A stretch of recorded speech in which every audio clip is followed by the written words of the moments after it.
이 시간 왕이신 나의 하나님 찬양하시면서 9월 셋째 주 주일 예배를 주님의 이름으로 시작하도록 하겠습니다.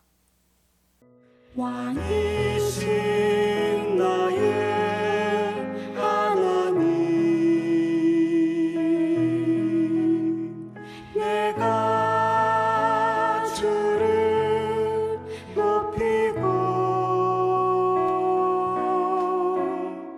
영원히 주의 이름을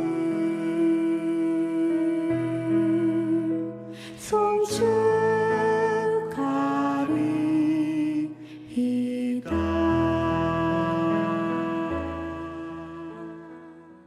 기도하겠습니다. 하나님 아버지 감사합니다. 오늘도 저희에게 생명 주셔서 호흡을 지켜주셔서 또 예배의 자리에서 또 예배의 시간을 구별하여 주님께 영광 돌리게 하심을 감사드립니다. 주님, 우리가 지금 있는 처소에서 또 이 자리에서 주님 앞에 예배하오니 이 시간 우리 가운데 임재하셔서 우리의 예배를 받아주시고 우리와 깊은 영적인 만남이 있게 하시며 또 이 예배를 통하여서 하나님 음성을 듣고 세상 가운데서 그리스도인으로서 올바른 삶을 살아낼 수 있는 복된 시간이 되게 하여 주시옵소서. 주님, 이 땅 가운데 닥친 코로나로 인하여서 여러 가지 어려운 상황에 있습니다. 하나님, 이 땅을 긍휼히 여기시고 속히 이 위기에서 벗어나게 하여 주시며 이 나라 온 민족이 주님 안에서 다시 한번 회복되어서 예배도 회복되게 하시고 경제도 회복되게 하시고 그리하여 모든 주의 백성들이 하나님을 향한 온전한 영광을 올려드리는 복된 시간들이 다 되게 하여 주시옵소서. 주님께 모든 것을 맡겨드립니다. 주님, 우리 가운데 함께하여 주실 줄 믿고 살아계신 예수님 이름으로 기도하옵나이다. 아멘. 이 시간 찬송 23장 만입이 내게 있으면 다 함께 찬양하도록 하겠습니다.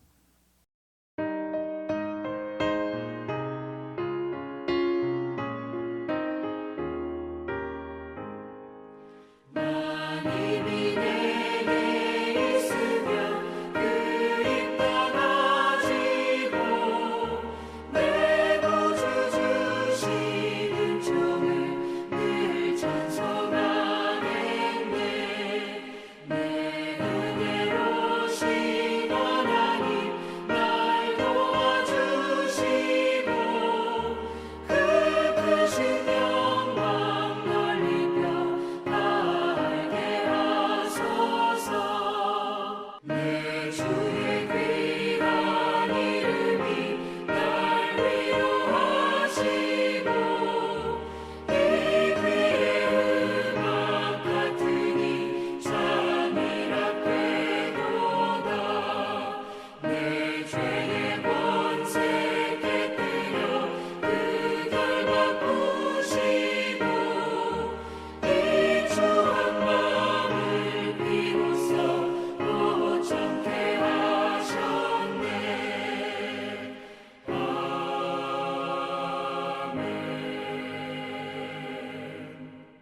이 시간 교회 소식 함께 나누겠습니다.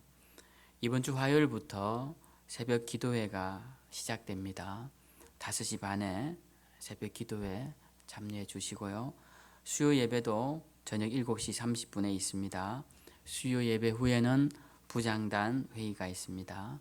모여서 함께 의논하시고 다음 주 예배에 대한 공지사항 또 올리도록 하겠습니다. 우리 이 시간 말씀 함께 보도록 하겠습니다. 디모데후서 1장 7절 말씀입니다. 디모데후서 1장 7절 한 절 말씀을 제가 읽도록 하겠습니다.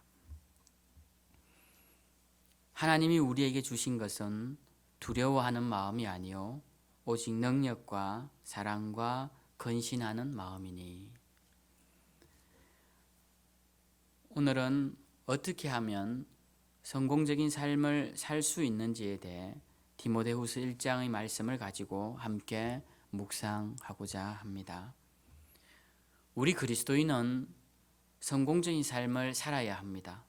왜냐하면 하나님께서 우리에게 삶을 허락하셨기 때문에 하나님께서 내 삶을 허락하셨다라는 믿음이 우리에게 있다면 우리는 하나님께로부터 온 이 삶을 성공적으로 살아야 할 의무와 책임이 생기게 되는 것입니다. 나에게 주어진 이 소중한 생명의 시간들은 하나님께서 우리에게 특별한 은혜로 시작해 하시었고 또 생명을 연장시켜 주시었고 또 위기 가운데서 건져 주셔서 여기까지 지금까지 오게 된 것이기 때문에 이 인생의 시간은 당연히 성공적이어야 합니다. 그렇다면 성공적인 삶이란 무엇일까요? 어떻게 해야 하나님께서 주신 이 생명의 시간들, 이 시간들을 성공적으로 살아낼 수 있을까요?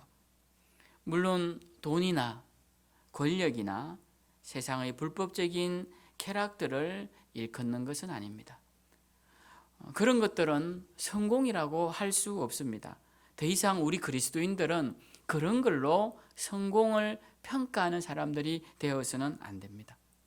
특별히 물질로 인하여서 성공을 가늠하는 오늘날 세상의 풍조가 물질주의에 만연한 시대를 살고 있기 때문에 우리는 부자가, 물질을 많이 가진 자가 성공했다고 생각하기 쉽지만 결코 물질로 인하여서 우리의 성공을 가늠해서는 안 될 것입니다.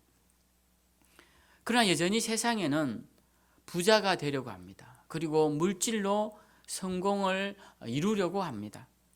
그러나 부자가 된 사람들을 보면 가난했다가 부자가 되어서 그 사람이 예전에 없었던 평안이 왔다거나 예전보다 더 행복한 삶을 산다거나 하는 사람은 거의 만나기가 어렵습니다. 도리어 가난할 때 행복했었다라는 이야기를 더 많이 듣게 됩니다. 회사를 크게 키운 CEO들이 자주 하는 말은 초창기 회사를 차릴 때 살아남기 위해 또 그것을 조금씩 성장시키기 위해 함께 밤을 새우고 걱정하고 또 열심히 일하던 그 처음의 시간들이 참 좋았고 행복했다라는 말을 종종 하는 것을 듣게 됩니다. 세상에는 물질로 인해 행복해진 사람보다 부자가 되면서 물질로 인하여서 가정이 깨어진 경우가 더 많은 것을 보게 됩니다. 그래서 우리는 물질로 성공적인 삶을 살았다거나 또는 세상의 권력으로 성공적인 삶을 살았다는 것에 동의할 수 없고 또 동의해서는 안 될 것입니다. 그렇다면 성공적인 삶은 어떤 삶을 말하는 것일까요? 저는 그 대답을 여러분들에게 분명히 드릴 수 있습니다. 성공적인 삶은 자기 스스로의 삶에 만족하는 삶이 성공적인 삶입니다. 내 삶을 돌이켜 봤을 때 참 즐겁고 행복했고 그래도 잘 살았던 것 같다. 후회 없이 내 생애를 살았다라고 말할 수 있다면 마지막 생을 끝내는 시간에 돌아보았을 때 인생 후반부에 그렇게 내 자신을 돌아보았을 때 그런 고백이 나온다면 그 사람은 성공적인 삶을 산 사람이다 라고 할 수 있습니다.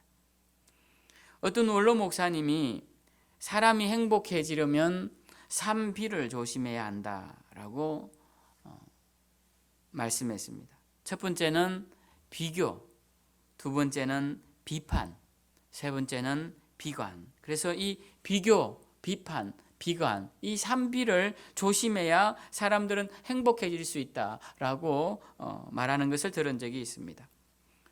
특별히 비교는 사람들을 금방 불행하게 만들어 버립니다. 예를 하나 들어보죠. 길을 가다가 동전만한 작은 보석을 하나 주었다고 합시다. 동전만한 보석이 작은 건 아니죠. 아주 작은 보석을 하나 주었다고 합시다.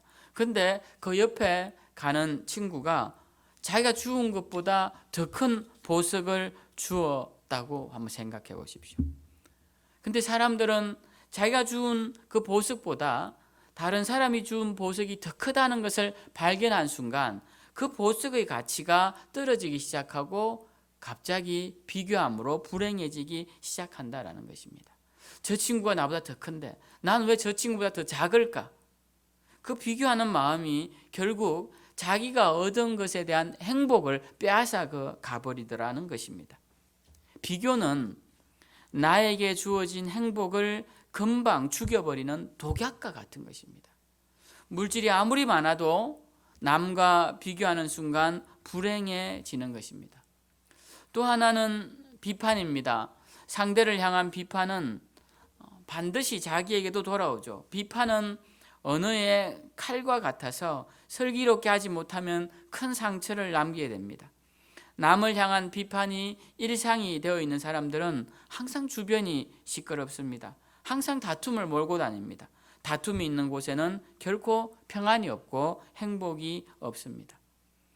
잠언 21장 9절과 19절에 보면 다투는 여인과 함께 큰 집에서 사는 것보다 움막에서 사는 것이 더 낫다. 그리고 다투며 성내는 여인과 함께 사는 것보다 광야에서 혼자 사는 것이 낫다라는 말씀이 있습니다. 이것은 남자와 여자 누구에게나 해당되는 말일 것입니다. 많은 물질이 있어도 권력의 높은 자리에 있어도 부부간에 서로 다투며 살아간다면 불행한 삶일 것입니다. 그가 높은 지위에 있어도 늘 다툼이 있는 조직에 있다면 불행한 삶을 살게 될 것입니다. 그렇기 때문에 성공적인 삶, 복된 삶, 행복한 삶이라는 것은 바로 이렇게 타인을 향한 비난, 비판, 그리고 타인과 나를 비교하는 이 비교를 통하여서 더 사라지고 만다라는 것입니다.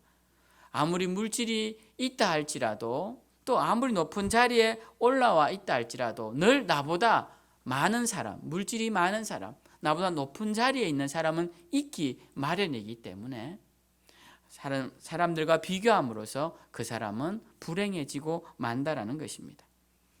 그렇다면 우리가 불행한 삶이 아니라 행복하고 성공적인 삶을 살기 위해서는 어떻게 해야 할까요?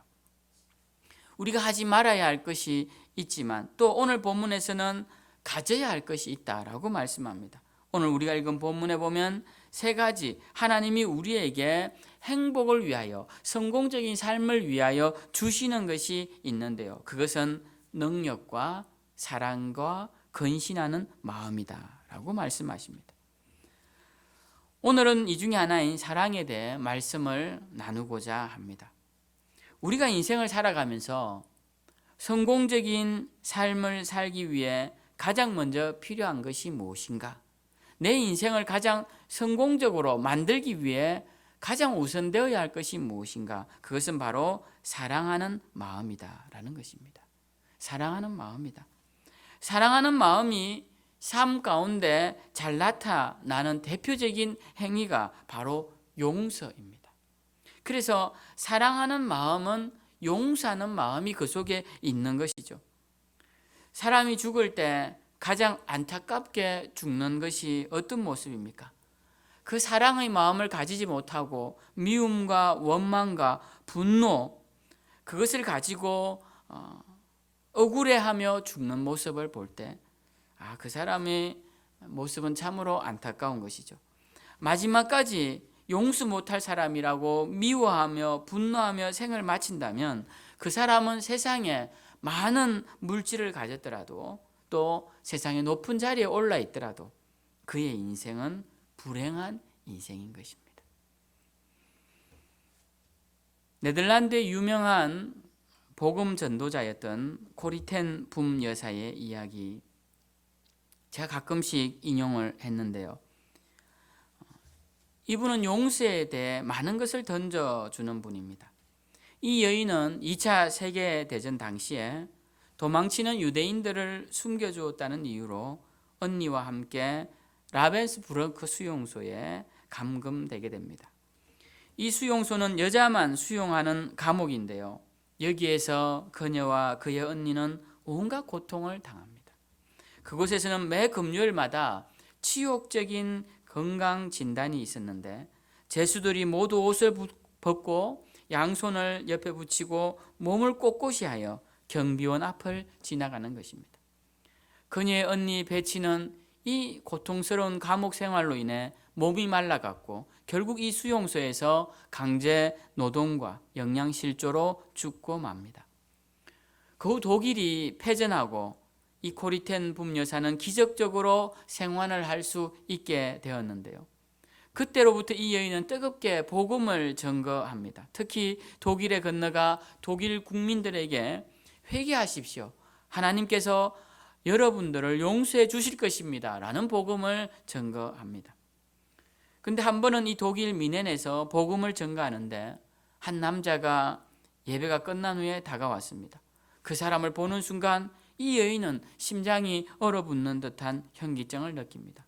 그 사람은 전에 있던 그 수용소에서 가장 잔인한 간수 중 하나였기 때문이었습니다. 이 간수는 기억하지 못했지만 이 여인은 간수를 보는 순간 그 수용소 안에서 잔인하게 굴던 그의 모습과 말라서 죽어가던 언니의 모습, 그리고 그 앞에 서 있던 자신의 모습과 그리고 그 간수의 허리에 달려있던 가죽 채찍까지 생각이 났습니다. 잊어버리려고 했던 그 기억들이 다 되살아난 것이죠. 그런데 어느새 그 간수는 코리텐 붐여사에게 다가와 손을 내밀며 이렇게 말합니다. 당신의 설교를 들으니 라벤스부르크 수용소에 있었던 것 같군요. 저는 그 수용소에 간수로 있었습니다. 그때 나는 몹시 악한 일을 많이 했습니다. 그러나 전쟁이 끝난 지금 저는 회개를 하고 예수님을 믿고 구원을 받았습니다. 하나님께서 내 죄를 용서해 주신 것을 알고 있습니다. 그러나 나는 수용소에 있었던 당신으로부터 직접 용서를 받고 싶습니다. 저를 용서해 주실 수 있습니까? 이 여인은 손을 내밀 수가 없었습니다. 수첩을 뒤척이며 순간 이렇게 생각합니다. 용서할 수 없어. 이 사람만큼은 용서할 수 없어. 근데 다른 한편으로 마음에 주님의 음성이 들립니다. 나는 나에게 침뱉고 나를 십자가에 못 박고 나를 조롱한 모든 사람을 용서했다. 네가 나의 제자라면 그를 용서해 주어라. 이 여인은 그 주님의 음성에 순종하며 그 사람의 손을 잡고 이렇게 말합니다. 아무렴요. 당신을 용서하고 말고요. 우리를 비참하게 짓밟고 수많은 여성들을 억울하게 죽게 만들었지만 예수 그리스도께서 용서를 하셨으니 저도 용서합니다.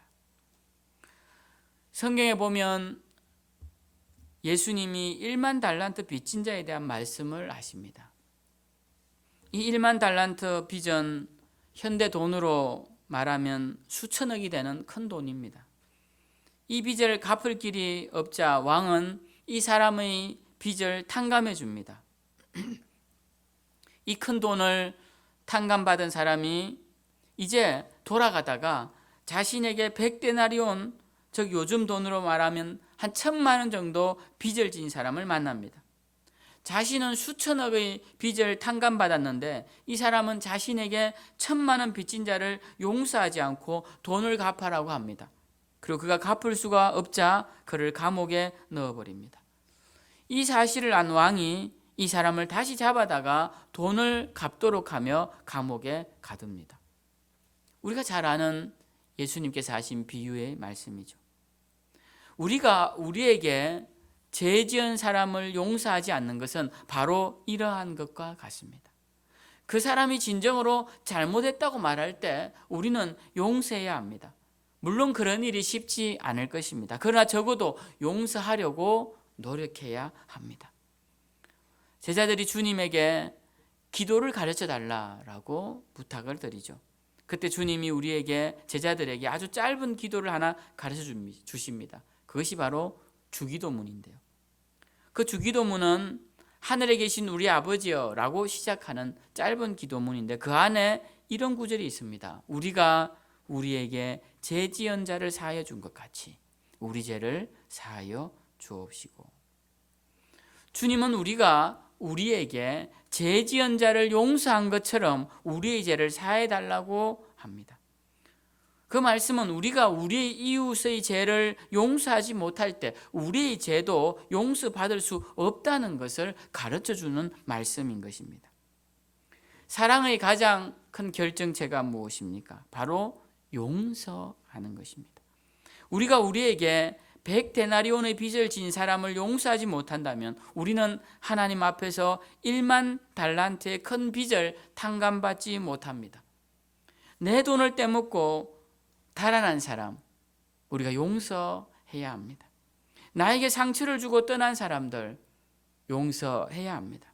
나를 배신하고 이용하고 억울하게 모함했던 사람들 용서해야 합니다. 코리텐 붐 여사는 용서할 수 없는 이 남자의 손을 잡은 것입니다. 만지기조차 혐오스러운 이 남자의 손을 잡고 주님의 이름으로 용서하자 그때 그녀의 마음에 하나님의 사랑이 밀려왔다고 고백합니다. 미움과 분노에서 해방되고 평안과 기쁨이 강물처럼 그녀의 영혼에 출렁이게 되었다는 것입니다. 이 일이 있은 후 이 여인은 네덜란드에 병원을 짓고 2차 세계대전으로 인해 고통받는 사람들을 위해 치료 사업을 펼칩니다. 그 병원에는 많은 정신질환자들과 육체의 질병을 앓는 사람들이 그곳을 찾아왔습니다. 그런데 이곳에서 치료를 받는 사람들 중에 어떤 사람들은 살아서 나가고 어떤 사람들은 결국 죽게 되는데요. 이에 대해 이 코리텐 붐 여사는 이렇게 말합니다. 마땅히 미움과 분노를 없앨 수 있는데도 불구하고 끝까지 용서해 주지 못하고 분노를 가진 사람은 정신의 병과 육체의 병으로 결국 죽고 말았습니다. 그러나 그 가운데서 예수 그리스도를 믿고 원수를 용서해 주고 그들을 위해 기도해 준 사람은 하나님의 능력으로 고침을 받고 치료를 받고 병원을 나갈 수 있었습니다. 이 말의 의미가 무엇일까요? 용서와 사랑은 우리를 새롭게 회복시키는 귀한 능력을 갖고 있다는 것입니다. 그러나 미움과 분노는 이와 반대로 우리를 파괴하고 우리의 생명의 기운을 도적질하고 죽이고 멸망시키는 마귀의 수단이 되고 만다라는 것입니다. 오늘날 심리학자들은 인간을 파괴하는 가장 무서운 정신적인 요소가 미움과 분노라고 말합니다. 우리가 미움을 갖고 있으면 그 미움이 우리를 병들게 합니다. 소화가 안 되고 잠이 안 오고 심장이 뛰고 평안이 사라지는 것을 느끼게 됩니다. 어떤 의사가 미움과 분노는 심장마비를 일으킨다고 늘 가르치며 분노하지 말라고 강조하다가 어떤 토론 모임에서 자신의 이론에 반박하는 사람과 맞서 벼락같이 성을 내다가 심장마비로 죽었다는 이야기를 들은 적이 있습니다. 물론 정확한 정황은 잘 모르지만 분명한 것은 미움과 분노는 그 누구에게도 유익을 주지 않는다라는 것입니다. 미움과 분노는 나를 파괴할 뿐만 아니라 타인도 파괴하는 것입니다. 미움과 분노는 우리를 치명적으로 파괴하는 것이지만 사랑의 용서는 우리를 살리게 됩니다. 우리가 성공적인 삶을 살려면 먼저 우리 속에 미움과 분노를 없애고 사랑과 용서로 우리의 마음을 채우는 것이 중요합니다. 교회 안에도 그렇습니다.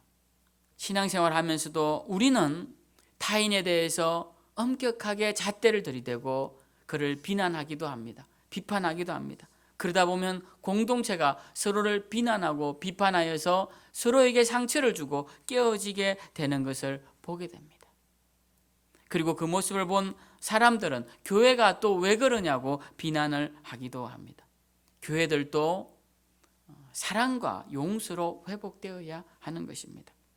그러나 교회도 또 사람들의 모임인지라 갈등하고 또 서로 반목할 수도 있습니다. 그러니까 그런 것들을 우리가 또 비난하면서 교회 전체를 싸잡아서 비난하는 것 또한 우리가 조심해야 하는 것입니다.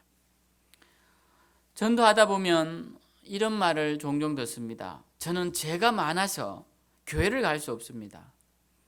저는 죄를 많이 지었기 때문에 교회를 갈 수 없습니다. 그런데 가만히 생각해 보면 죄인이기 때문에 교회에 나와야 하는 것이죠. 죄를 적게 지은 사람만이 교회에 나온다라는 말은 없습니다. 어떤 분이 교회는 목욕탕과 같다라는 이야기를 했습니다. 목욕탕이란 몸에 때가 많은 사람들이 가는 곳이죠. 깨끗한 사람들, 샤워를 한 사람들이 목욕탕을 가지는 않습니다. 마찬가지로 교회도 죄 많은 사람들이 나오는 곳이죠. 예수님께서도 당신 앞에 나올 수 있는 자격자를 말씀하실 때 수고하고 무거운 짐진 자들아라고 말씀하셨습니다. 그리고 병든 자들, 귀신 들린 자들 보고 오라고 하셨어요. 그리고 의인을 부르러 온 것이 아니라 죄 많은 사람들을 부르러 왔다라고 말씀하셨습니다. 그렇기 때문에 교회는 무거운 짐을 진 사람, 병든 사람, 죄인들이 나오는 것입니다. 그 때문에 교회는 복잡합니다. 어떤 사람들은 교회에 나오면 전부 하나님의 백성답게 천사처럼 행동해야 된다고 생각합니다. 그래서 교회가 왜 시끄럽냐고, 교회에 출석하는 사람들이 왜 저러냐고 조롱합니다. 그 말은 일면은 맞지만 일면은 틀린 말입니다. 그리스도인들이 물론 깨끗한 삶을 살아야 하는 것은 맞지만 깨끗하지 못한 사람들이 거룩하게 살기 위해 모인 집단도 교회입니다. 그래서 교회 안에는 부족한 사람도 있고 세상적으로 본이 되지 못하는 사람도 있는 것입니다. 정말 자신이 훌륭하다고 생각하는 사람은 교회에 나오지 않습니다. 교회에 처음 나오는 사람들은 교회란 천사 같은 사람들만 오는 곳으로 인식하고 있습니다. 그러나 교회는 병들고 고통당하는 사람들이 와서 주의 말씀을 듣고 치료받고 용서받아 영혼이 잘되어 범사가 형통하고 강건하게 되는 승리자로 변화되는 곳입니다. 그렇기에 교회에 나와서 우리는 무엇을 배워야 하느냐? 서로를 이해하고 용서하는 것을 배워야 합니다. 타인을 향한 비난과 비판 그리고 미움과 분노의 마음을 배우는 것이 아니라 교회 안에 와서 더 사람을 이해하고 그렇기에 관용하며 그럴 수도 있겠다라고 생각하면서 그들을 향한 비난의 잣대를 내려놓아야 한다는 것입니다. 비난은 수위가 높아지면 비판이 되고 그것이 수위가 높아지면 미움이 되고 그것이 수위가 높아지면 분노가 되는 것입니다. 우리는 이 미움과 분노를 잘 다스려야 합니다. 며칠 전 뉴스를 보니 어떤 어머니가 자녀의 미술 작품이 분실됐다는 이유로 그걸 주최한 회사 편의점에 차를 몰고 들어가서 그 편의점 안에서 차를 앞으로 갔다가 뒤로 갔다 하면서 그 온 편의점 안 내부를 부수는 것을 보았습니다. 정말 깜짝 놀랐습니다. 그 영상을 보면서 그 뉴스에서 그 어머니가 분노 조절 장애가 있어서 치료를 받은 적도 있다라는 이야기를 들었습니다. 사람의 분노를 저렇게 마음껏 표출하고 그것을 조절하지 못하면 저런 일도 일어날 수 있겠구나라고 생각했습니다. 그 여인의 삶이 어떨까요? 성공적인 삶이라 할 수 있습니까? 작은 일에 분노해서 그 분노를 통제하지 못하고 그 분노로 인한 행위를 할 때 그가 그 이후에 당할 일의 책임은 더 크다라는 것을 우리는 잘 알고 있습니다. 우리 그리스도인들이 성공적인 삶을 살기 위해서 오늘 성경은 우리 마음에 사랑하는 마음이 있어야 한다라고 말씀합니다. 그 사랑이 하나님이 주신 것이고 그 사랑은 우리 마음에 용서를 가져올 것이고 그 용서는 미움과 분노를 눈 녹듯 녹아내리게 할 것입니다. 우리에게 용서하는 마음, 사랑의 마음이 있으려면 우리가 또 하나 중요한 삶의 신앙의 철학이 있어야 합니다. 그것은 모든 것이 하나님의 뜻 안에 있다라는 생각을 하는 것입니다. 이러한 믿음이 참으로 중요합니다. 내가 힘든 가정에서 자라났던 것, 그리고 지금 내가 이 힘든 현실 속에 있는 것, 내가 지금 어떤 상황에 있든 그 모든 것들이 하나님의 뜻 안에 있구나. 오늘 지금의 나를 만들기 위한 하나님의 뜻 안에 있구나. 내가 하나님의 백성이 되고 하나님의 은혜를 알게 하기 위한 하나님의 뜻 안에 있구나라고 생각하고 믿는다라는 것입니다. 그러한 마음을 가졌을 때 우리는 그 상황에 대한 용서가 되는 것입니다. 그 일에 대한 용서가 되고 이해가 되고 그러다 보면 넘어가게 됩니다. 내 마음에 가시 울타리가 되어서 나를 찌르던 그 미움의 울타리들을 걷어낼 수가 있는 것입니다. 어떻게 한다고요? 하나님의 뜻 안에 있는 일이구나. 오늘 성경은 하나님이 우리에게 주시는 것은 두려워하는 마음이 아니라고 합니다. 그러니까 하나님이 우리에게 주시는 것은 두려워하는 마음이 아니에요. 그리고 당연히 원망하는 마음도 아닙니다. 그리고 염려하는 마음도 아니라고 성경은 여러 번 강조하고 있습니다. 하나님이 우리에게 주신 것이 아니라면 그것들은 비워내어야 합니다. 하나님이 원하시는 마음이 아니라면 그것들은 비워내어야 하는 것이죠. 하나님이 두려워하는 마음이 하나님이 원하시는 마음이 아니라면 우리는 그것을 내어버려야 합니다. 원망하는 마음이 하나님을 우리에게 주신 마음이 아니라면 그것을 내어버려야 합니다. 염려하지 말라고 주님이 얼마나 많이 말씀하셨습니까? 그러면 염려하는 마음도 내어버려야 합니다.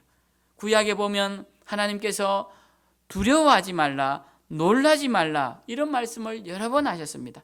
내가 너의 하나님이 될 터이니 두려워하지 말라, 놀라지 말라 그러시면서 강하고 담대하라라는 말씀을 하셨죠. 성경을 읽다 보면 우리는 어떤 마음은 버려야 하고 어떤 마음은 가져야 하는지 알게 됩니다.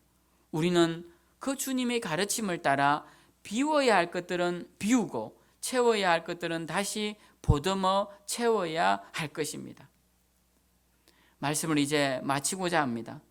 오늘 읽은 말씀처럼 우리는 하나님이 원하시지 않는 마음들은 다 내버리고 주님이 원하시는 마음으로 다 가득 채워야 할 것입니다. 한평생 미워하며 분노하며 저주하며 살다가 마지막 죽는 순간에도 이를 갈며 생을 마감해서는 안 된다라는 것입니다. 이제부터라도 내 주변을 용서하십시다. 그리고 내 주변을 사랑하십시다. 주위를 한번 둘러보십시오. 작은 나무도 사랑스럽고 여린 화초도 아름답고 오랜 비 뒤에 만나는 푸른 하늘도 아름답고 볼을 시원하게 만지는 가을 바람도 사랑스러운 우리의 주변을 한번 살펴보십시오. 그 모든 것들을 그리고 사랑합시다. 그리고 무엇보다 지금 내 옆에 있는 사람들, 그들을 사랑합시다. 그리고 그들로 통하여서 감사합시다. 하나님이 우리에게 주신 것은 능력과 사랑과 근신하는 마음입니다. 오늘도 주님이 우리에게 주신 그 마음을 우리 마음에 가득 채워서 주님 주신 그 사랑 안에서 주님 주신 이 생을 성공적으로 살아내는 저와 여러분들 다 되시기를 예수 그리스도 이름으로 축원드립니다. 이 시간 찬송 함께 하겠습니다. 우리 찬송가 263장 이 세상 험하고 다 함께 찬양하도록 하겠습니다. 기도하겠습니다. 하나님 아버지 감사합니다. 오늘도 거룩한 주일 주님 앞에 함께 모여서 예배하지는 못하지만 각자의 자리에서 주님 앞에 예배드립니다. 하나님 이 시간 우리 예배를 받으신 줄 믿고 말씀 가운데 우리에게 하시는 그 음성을 듣게 하셨사오니 하나님 우리에게 주어진 이 귀한 생명 하나님 나라와 주의 영광을 위하여 그리고 가치 있고 의미 있는 시간들을 위하여 성공적인 삶을 살아내는 우리 모두가 되게 하여 주시옵소서. 주님 그러기 위해서는 우리 마음에 사랑의 마음을 허락하여 주시고 용서하는 마음을 허락하여 주시고 우리 가운데 미움과 분노가 있다면 주님 이 시간 성령의 불로 녹여주시고 사랑으로 하나 되는 우리 생명샘 교회 공동체가 되게 하여 주시옵소서. 하나님 참으로 마귀가 있는 곳에 분열이 있음을 보게 됩니다. 주님 나눔이 있는 것을 보게 됩니다. 다툼이 있는 것을 보게 됩니다. 하나님 우리는 그리스도의 사랑을 쫓아 하나 되는 공동체가 되게 하시고 우리가 가는 곳에 평화가 만들어지게 하여 주시옵소서. 하나님 이 땅 가운데 주님을 예배하는 무리들을 기억하여 주시고 하나님 참으로 엘리야 시대 때 구분한 7천의 의로운 자들처럼 하나님 주의 백성들 구분하여 주시고 참으로 하나님께 영광 돌리는 귀한 백성들 다 되도록 은혜 베풀어 주시옵소서. 주님, 온 세계가 코로나로 인하여 흉흉합니다. 하나님, 이럴 때 주의 백성들 지켜주시고 특별히 이 나라 이 민족을 주님 기억하여 주시사 나누어지고 분열된 마음들을 주님 하나가 되게 하여 주시고 속히 이 땅에도 코로나가 물러가 모든 어려움을 겪는 자들이 속히 회복되게 하여 주시고 육체적으로나 경제적으로나 큰 고난 가운데 있는 자들 불쌍히 여기시고 무엇보다 신앙적으로 어려움에 처한 자들 또 믿음이 연약한 자들 붙잡아 주셔서 이 위기로 인하여서 나약해지는 자 없도록 주님 붙잡아 주시고 이럴 때 더욱더 교회들이 힘써서 기도하며 주님 바라보며 우리 그리스도인들이 더욱더 믿음에 매진하는 귀한 역사가 일어나게 하여 주시옵소서. 주님, 오늘도 주신 말씀 저희들을 기억하게 하시고 우리 마음에 원망과 분노, 염려와 두려움 사라지게 하시고 주님 주시는 강하고 담대한 마음, 사랑과 용서의 마음이 넘쳐나게 하여 주시옵소서. 오늘도 주님 앞에 귀한 예물 드린 손길들이 있습니다. 주님 기억하여 주시고 이 시간 우리의 처소에서 마음으로 예물을 드리며 시간으로 예물을 드리며 우리의 생명의 시간으로 예배를 드리며 또 우리의 소중한 것으로 주님 앞에 드리는 모든 예물들을 주님 받아주시고 주님 나라 주의 영광을 위해 귀하게 사용하시며 참으로 우리의 그 예물과 함께 드린 기도의 제목들도 주님 연락하시고 값진 것으로 허락하여 주시옵소서. 이 시간 모든 것을 주님께 감사드리며 우리의 예배를 통해 우리 하나님 영광 받으신 줄 믿고 감사드리며 이제는 우리 구주 예수 그리스도의 은혜와 아버지 하나님의 크신 사랑과 성령님의 위로하시고 교통하시고 내주하심이 오늘 말씀을 통하여서 주님 우리에게 주시는 마음 사랑과 용서의 마음을 품고 주님 원하시는 그 성공적인 삶을 향해 나아가기로 다짐하는 사랑하는 귀한 성도님들 머리 위에 가정 위에 우리 어린 주일학교 생명들 위해 이제부터 영원토록 함께 하시기를 간절히 축원하옵나이다. 아멘.